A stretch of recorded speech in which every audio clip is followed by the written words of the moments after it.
ሲምባዚኛ ምን የት እዚህ ቤት ያንቺ ስልክ እምቢ ስላለው እኔ ጋር ደውሎ ታች በሩ አካባቢ እየጠበኩሽ ነው ብሎሻል። መምጣት አልፈልግም በይው። እንዴት ብዬ ነው ከማያዛልቀኝ ሰው ጋር ፍቅር የምጀምረው? ታውቂያለሽ፣ አሁንስ ላንቺ ስል ነፃ መውጣት እናፈኩ።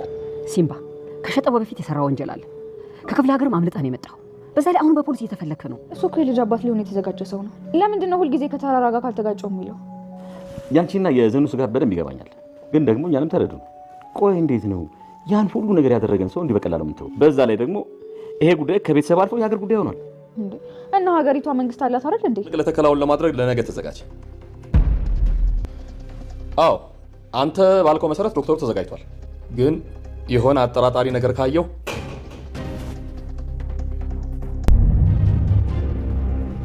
ሲምባ ይሄው መጥቻለሁ።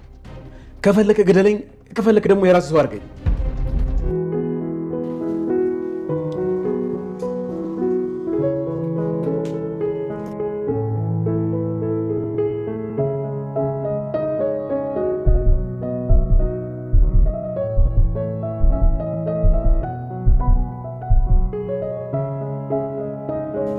ብቻ ይሄ ነገር በህልሜ እንዳይሆን።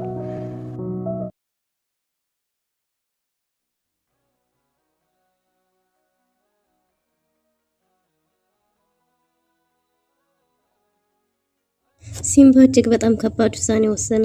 አቶ ተፈራ ፊት ለፊት ቆሞ ወይ የራስ ሰው አድርገኝ ወይ ግደለኝ፣ ከዚህ በኋላ ምንም አይነት ምርጫ የለኝም፣ ካንተ ማምለጥ አልችልም ብሎ እጁን ሰጥቷል።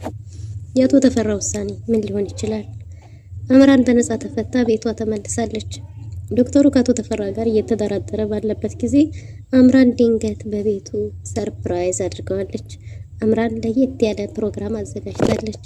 ከእስር ቤት መፈታቷን አስመልክቶ አቶ ዶክተር ፋኑኤልን ሰርፕራይዝ ለማድረግ ምርጥ የራት ምሽት ተዘጋጅቷል። ዶክተር ፋኑኤል የተኛ መስሎት ቀስቅሱኝ እያለ ነው። አይኑ ያየውን ማመን አቅቶታል። ሰላም ጤና ይስጥልን ውድና የተወደዳችሁ እንደምን አላችሁ? በያላችሁበት የዓለም ዳርቻ ሰላማችሁ ብዘት ተረፍ ይበልልን እያልን መተናል። በቅንነት ላይክ፣ ሼር፣ ሰብስክራይብ እያደረጋችሁ ቤተሰብ አድርጉን።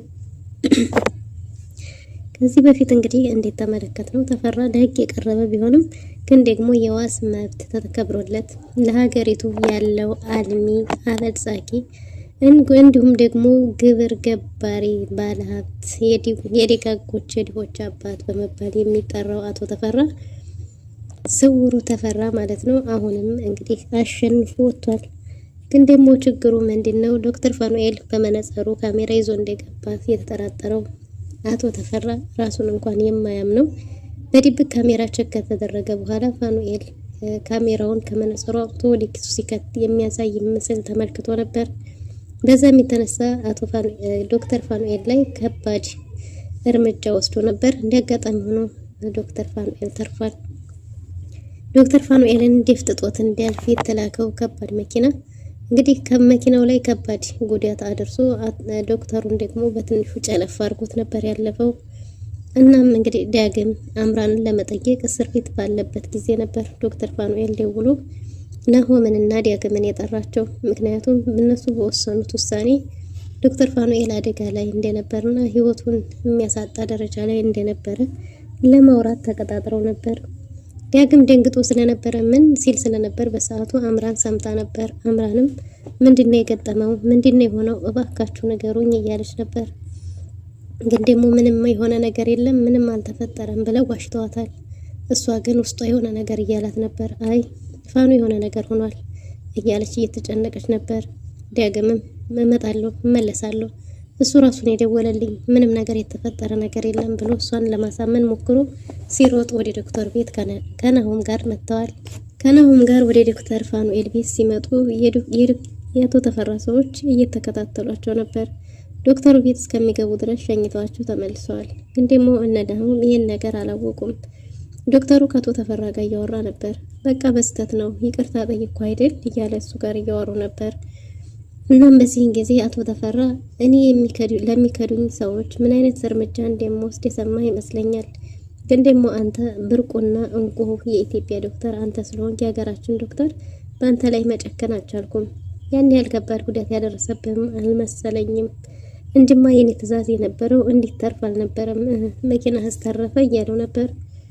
ፋኑኤልም እኔ ካንተ የተለየ ሌላ ጠላት ኖሮኝ አያውቅም። ስለዚህ ይህን ነገር ካንተ ውጭ ሌላም ሰው ሊተገብረው አይችልም። በእኔ ላይ ልትገለኝ ነው የፈለግከው እያለው ነበር። አንተም ብትሆን ስለላ ቤቴ እንደመጣ አውቅ ነበር።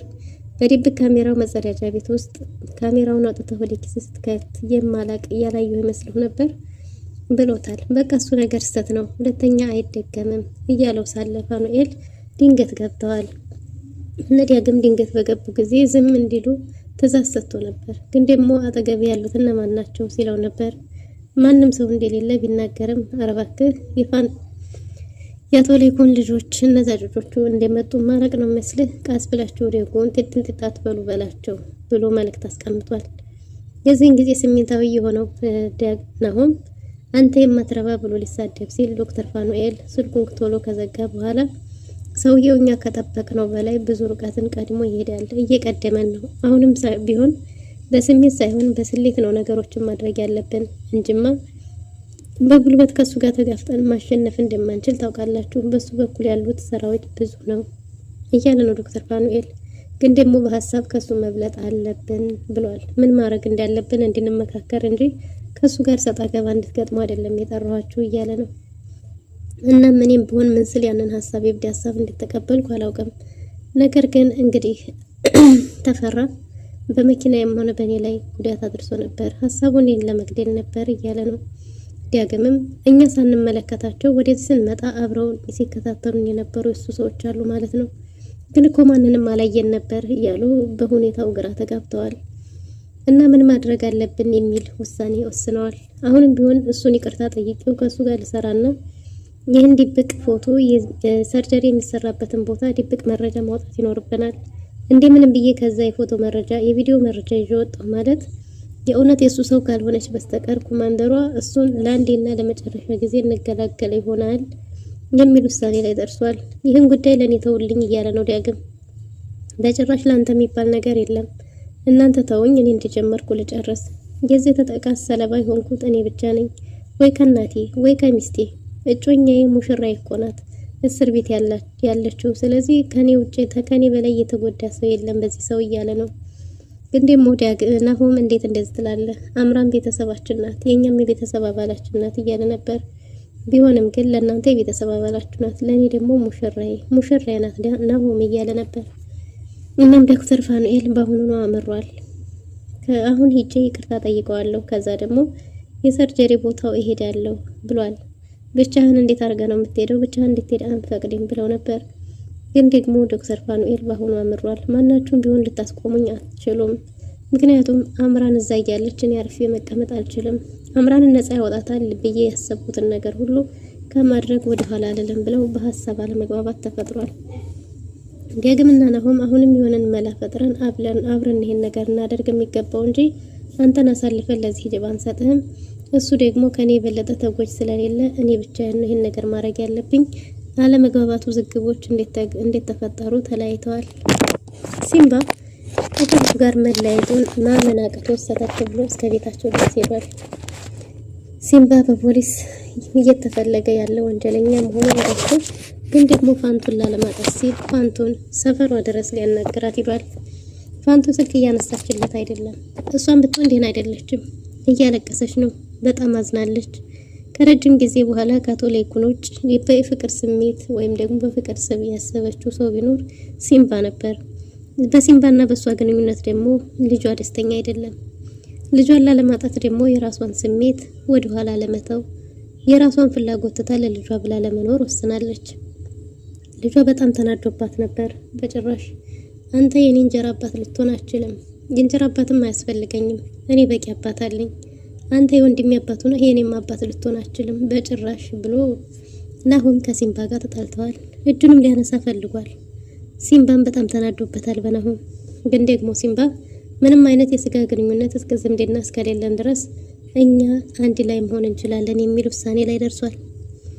እንግዲህ በዚህ ሁኔታ ላይ የተለያዩት ፋንቱ ስልክ እያነሳች አይደለም።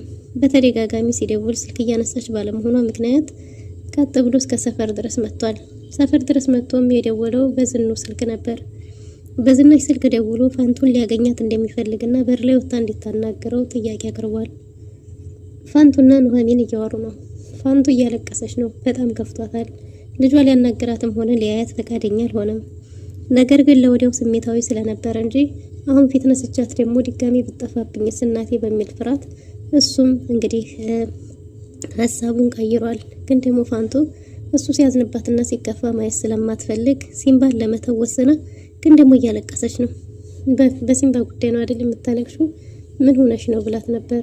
የሲምባና የእሷ ጉዳይ እያለቀለት ነገር እንደሆነና እሷ እንግዲህ ለልጇ ስትል ምንም ነገር መተው እንደምትችል ተናግራለች። ኑሐሚንም በእርግጥ ባንቺና በሲምባ መካከል እኔን አይመለከተኝም፣ ናሆም ግን አዝኖብሻል፣ በጣም ከፍቶታል። አንቺና ናሆም ደግሞ እንድትቀያየሙ አልፈልግም። ታውቂያለሽ አይደል? ወደዚህ ቤት ስትመጪ ያመጣሁሽ እኔ ነበርኩ። ስለዚህ አሁንም ቢሆን እኔ እሱን አናግረዋለሁ፣ ነገሮች ይስተካከላሉ እያለች እያጽናናቻት ነበር። እና ኑሐሚን ሂጂና እረፍት አድርጊ፣ እኔ ስራውን እሰራለሁ፣ ደግሞም የክትትል ቀጠሮዬም ደርሷል። ከናሆም ጋር ነው መሄድ የምፈልገው፣ የልጅን ጾታ ማቀበት ጊዜ ነው እያለች ኑሐሚን በደስታ ፈንጥዛለች።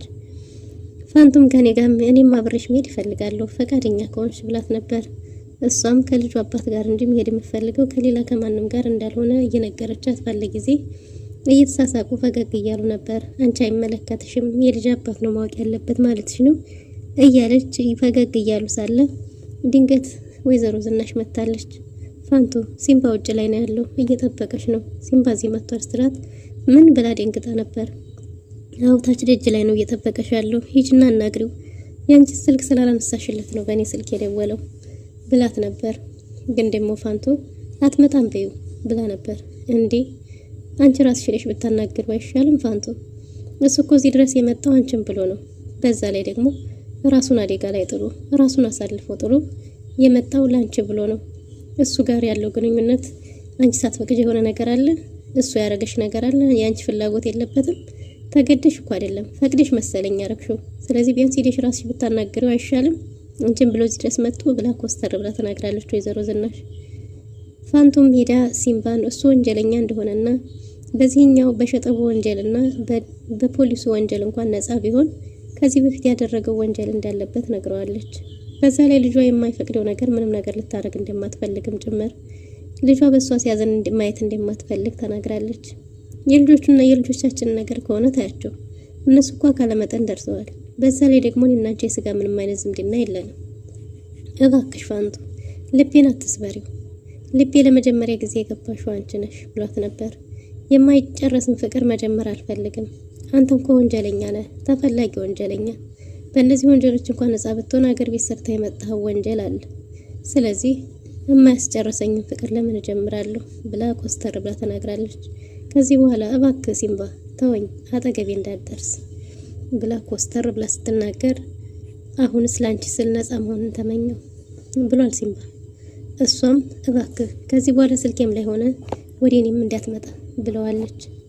ፋንቱ ሲምባን የተናገረችው ቢሆንም ግን ደግሞ በመናገሯ ተሳስታለች። ሲምባን ጠልታው ሳይሆን የእውነት ወንጀሉን ማሳስቧት ሳይሆን ለልጇ ናሆም ስትል የከፈለችው ዋጋ ነው። እናም ወደ ቤት እያለቀሰች ተመልሳለች።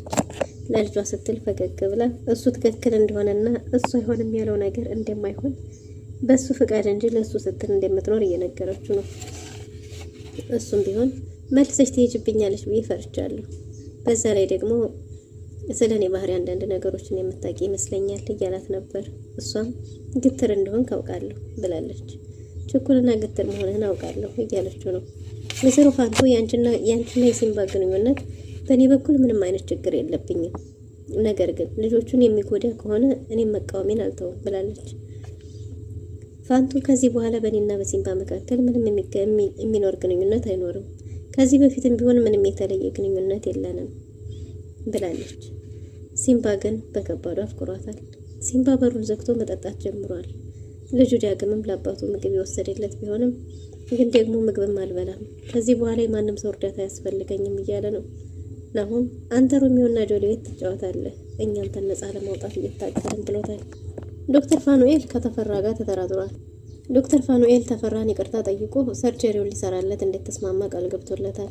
ዶክተር ፋኑኤል አንተ አምራንን አስወጣልኝ እንጂ እኔ ላንተ የማልሆነው ነገር የለም፣ ያም የተፈጠረው በስተት ነው፣ እባክህ ይቅርታ፣ መቼ እናድርገው ሰርጀሪውን ብሎት ነበር። ሰርጀሪው የሚሆነው አንተ በፈለከው ቀን አይደለም፣ እኔ በወሰንኩት ውሳኔ እንጂ። በዛ ላይ ደግሞ ምንም አይነት እንደ መጀመሪያው ስህተት ለመስራት እንዳታስብ። በሁለተኛው ግን በህይወት እንዲተርፍ አላደርግም፣ ተጠንቀቅ ብሎት ነበር። እሱም ጋርዶቹ ፈትሸው እንዲያስገቡት ተናግሯል። ከዚህ በኋላ ምንም አይነት ስህተት እንደማይሰራ ያን በስህተት እንደነበርና ይቅርታ እንደጠየቀው እየነገረው ነው። እንዴ ከዚህ በፊት እኮ መጀመሪያ አምራን ካላስፈታህልኝ ብለህ ነበር፣ አሁን እንዴት ዝም አልክ ብሎት ነበር።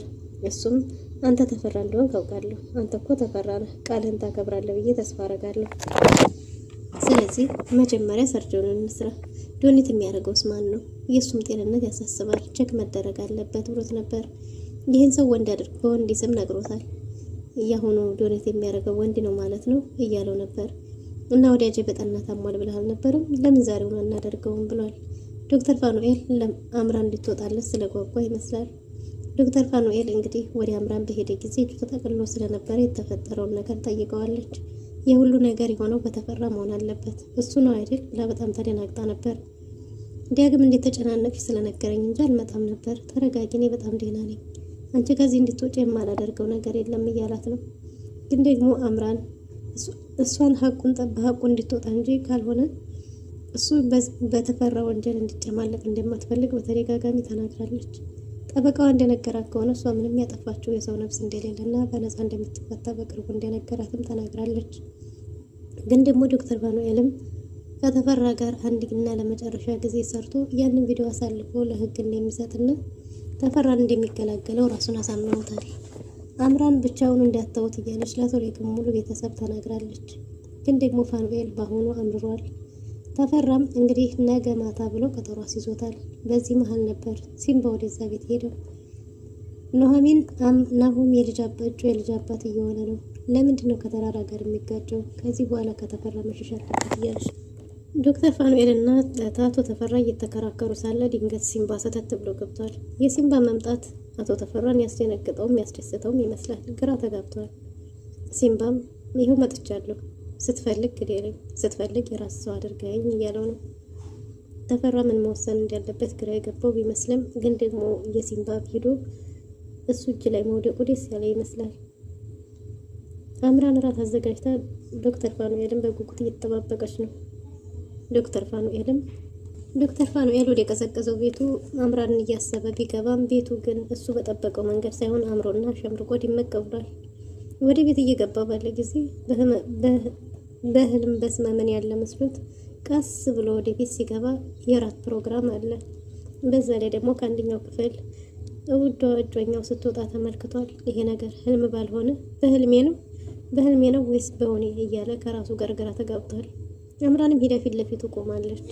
እሱም ፊት ለፊቱ አቁሞ መቼም ህልም መሆን አለበት እያለ ከራሱ ጋር ትግል ገጥሟል። ውድና የተወደዳችሁ ለዛሬ ነበረን ቆይታ ይህን ይመስል ነበር። በቀጣይ እስከምንገናኝ መልካም ጊዜ